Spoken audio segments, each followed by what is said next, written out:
From Bangladesh, there at least 4 people died and 80 others got injured in clashes between police and Islamist protesters in the capital Dhaka on Sunday. The Hifazat-e-Islam protesters demanding a tougher blush papers from the national capital this morning. Rukma did this press review a short while back. Hello and welcome. Let's now take a look at the top. It's time to go over to Bangalore, from where our correspondent Mubarak Ahmed joins us with some of the top stories published in the newspapers there. Mubarak, good morning. So what are the Bangalore papers talking about this Monday morning?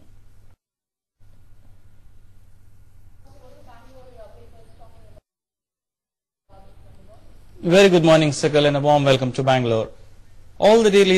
And now we are heading for a very short commercial break. When we'll come back, we'll discuss the lead stories published in the newspapers in Delhi with senior journalist K.V. Prasad in the studio after this break. Stay with us.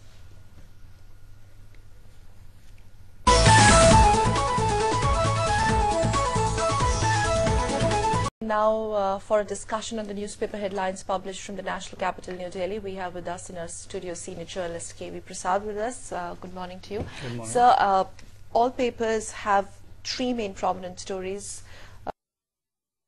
The Chinese troops pull out, and the Congress backs Mr. Bansal and Ashwini Kumar, plus Karnataka polls predictions, exit polls prediction. But quickly, let's start with the Hindustan Times headline: government won't sack Bansal, Ashwini for now at least. And very clear, if you look at the editorials in all the papers, it's pretty imminent that the party has ruled out any sort of resignation succumbing to the opposition till the time the CBI comes out with the complete investigations.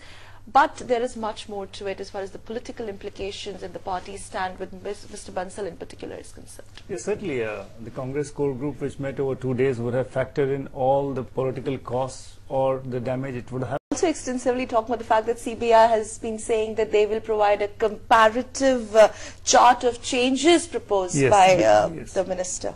That is because there has been much hullabaloo about what was amended, because on one hand we had this statement made, which it had shown to the minister and others, and what was it when it came out.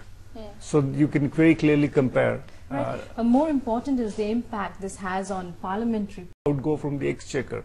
So there is a lot of serious issue that needs to be looked at. Lead story, Karnataka exit polls, all papers. In fact, the papers there in Bangalore are also predicting that it's going to be Congress this time. The difference there being that some of the Bangalore papers are saying there's going to be BJP number 2, and here they're talking about JDS expected as the 3rd largest party. Poll predictions put BJP tally half of the Congress. So whether it's JDS or Yedu, but do you think, first of all, the poll predictions, the exit poll predictions this time around, in a way, reflection of the recently held municipal elections where BJP really had to receive a lot of drubbing? See, one thing is very clear.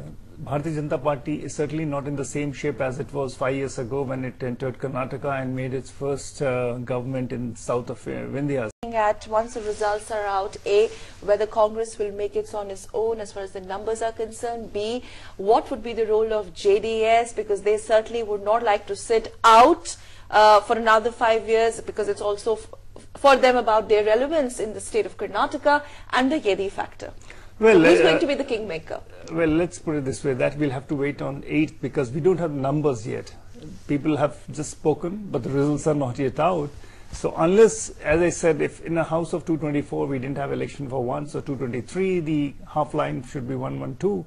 Whoever is closer to that figure obviously gets a chance to take a shot. When he parted ways with BJP, it was all praises for Sonia Gandhi at that point in time. That's but okay. a lot of water has passed into the bridge That's since okay. then. It's in politics. We don't. I mean, as I said, some of it could be rhetoric, some of it could be political necessity. Right. So we'll have to wait and see that. But of course, the Hindustan Times lead: quiet diplomacy works. Quiet diplomacy works. China agrees to pull out. So it's diplomacy at work. So all is well between India and China. I mean, there's no question about not.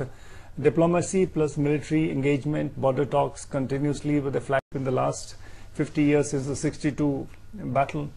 So it takes time. So all is well, and Mr. Salman Khurshid is going ahead with his yes, that's visit, part of the paving preparation. The way for Chinese premier yes, visit. and imagine everybody has talked about the fact that the new Chinese leadership decides to come right. Thank you for being with us. Thank you this for Monday joining morning us. on Breakfast News, and now Well, moving on, a painting exhibition depicting African culture and lifestyles was organized in Panaji.